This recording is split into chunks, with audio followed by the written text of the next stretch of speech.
It's very bright. Hang on a second. Let's see here.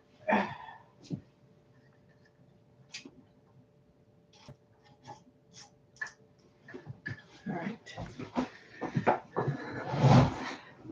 It is winter. We want to enjoy the sunshine when we have it, but sometimes it just doesn't work out that well. So, hello.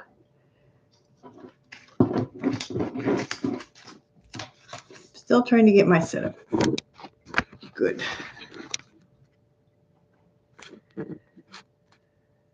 Ooh, that is really bright, isn't it?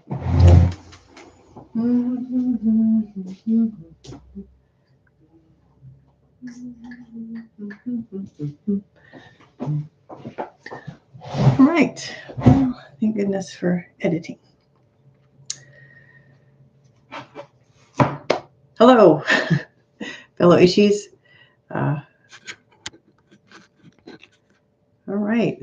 Welcome to, I did a live before and I wasn't happy with it, but now I'm just trying to not be a perfectionist. So I'm just going to get out here and do it. And my dog's decided she wants to be also on camera today. So hi, this is Everyday Linguist, and I am your host, Dina. And this is where we use correct-ish English. We talk about why English is messy, why it bothers people, and why it actually makes sense. Let me get this out of here. It's kind of a distraction. All right. So today I want to talk to you about why English has so many wrong versions. Okay. English feels messy. It feels inconsistent and somehow personal. One person's wrong English is another person's everyday speech. So the real question isn't why English has so many wrong versions. It's why we expect it not to. Okay, Cinnamon, you need to go lay down. No, go lay down. Okay, so language is not taught. It's actually acquired. So one of the most misunderstood things about language is the idea that we learn it through rules, but we don't. Humans are born with the ability to acquire language, but babies don't wait for grammar lessons. They absorb patterns. That's why children regularly say things like, I goed for I go, or I runned for I ran. They're not being careless. They're just applying rules before learning the expectations. So when we lived in Germany, I happened to be walking to the bakery one day, and there was a woman and a little girl, not school age, and she pointed at me and she says, Der Frau. Frau is the word for woman, but der is the masculine article. And the woman turned around and corrected her and said, die Frau. And so that was how she's learned. She didn't quite understand the rules. Sorry. She didn't quite understand the rules, but she was, trying to pick up the patterns. Okay. So that instinct doesn't go away just because we become adults. Spoken language comes first and then writing comes later. And the rules are usually written after people already start talking. So one of the reasons English feels so inconsistent is that it didn't grow in a straight line. It grew by absorbing other languages. Okay. And if you watch any of my previous videos, we talk about some of these words that we use every day that are actually from, ancient civilizations, not just Europe, but, Greek and Latin. So sometimes English absorbed languages not very politely, and sometimes it was through invasion, power, and class. For hundreds of years in England, different groups of people spoke different languages depending on their role in society. So everyday people like farmers, laborers, families, they spoke English. But the ruling class, the courts, and the educated elite spoke French or Latin. So instead of choosing one correct word, English often kept multiple versions, so each with a slightly different feel. So take cow and beef. The person raising the animal called it a cow, okay? But the person eating it, usually someone with wealth or power, called it beef. or in French, boeuf. So if you speak French, correct my accent. Okay. You can tell me how my accent's doing there. I'm trying to learn French. Okay. But it was the same animal. It was just different social worlds. So we do that with several words. We have 2 words for like start and commence, ask and inquire, help and assist.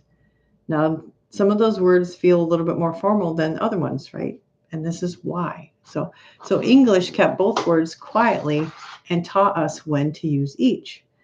We don't think about it anymore, but our vocabulary still carries that history. So this is why English has so many versions of right.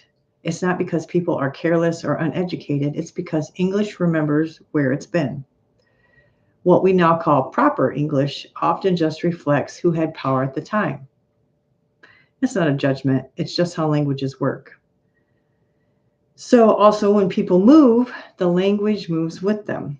And when groups settle together, their way of speaking stabilizes. That's how dialects form.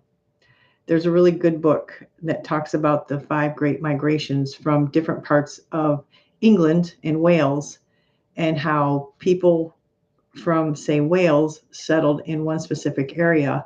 And that's why we have this particular accent in that area. But there's also other languages coming in as well. So people have to be consistent with each other. The regional English isn't random, it's patterned. People had to be able to talk to each other, to communicate with each other. So this is how the language actually stabilizes in an area when you have a lot of people coming into this area that don't speak exactly the same language. So every so-called wrong version follows rules, just not the ones that we were taught in school. A lot of conflict around language comes from confusing 2 things, spoken English and written English. So writing needs precision, speech needs speed. Speech uses tools that writing doesn't: tone, repetition, fillers, facial recognition, approximation, right? Words like, and ish. They aren't flaws, they're adaptations. If spoken English followed writing rules exactly, conversations would be exhausting. Can you imagine talking to somebody that talks like an encyclopedia or a dictionary, or just the high proper English all the time? That would be exhausting. Okay.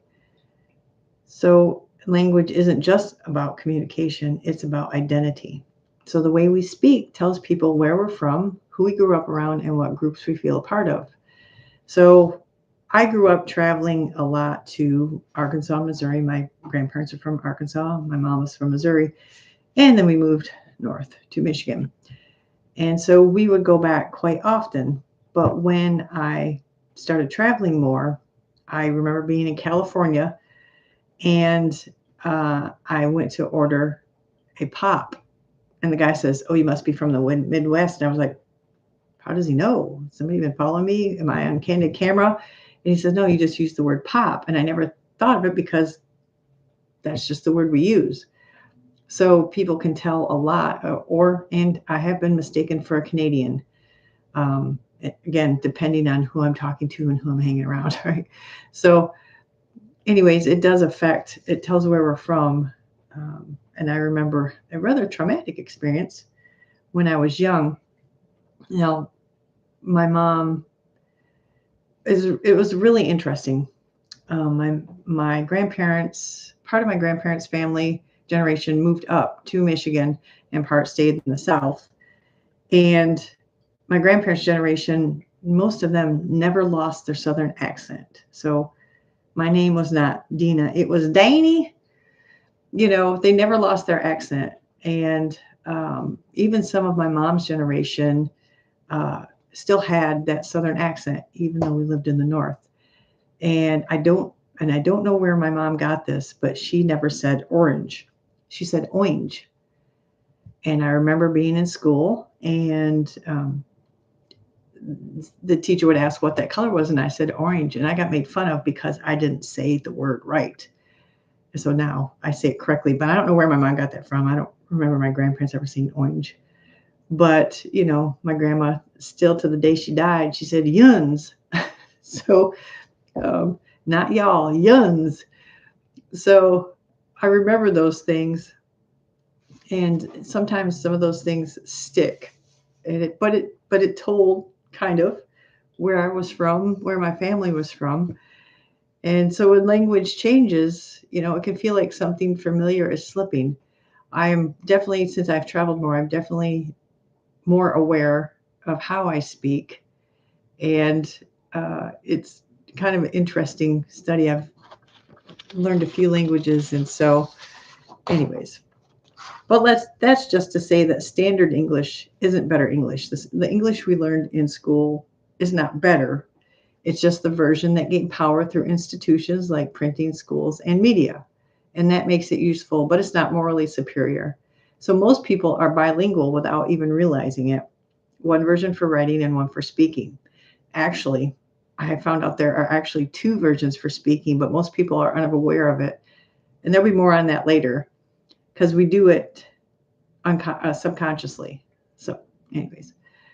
So dictionaries don't tell people how to speak. They record how people already do.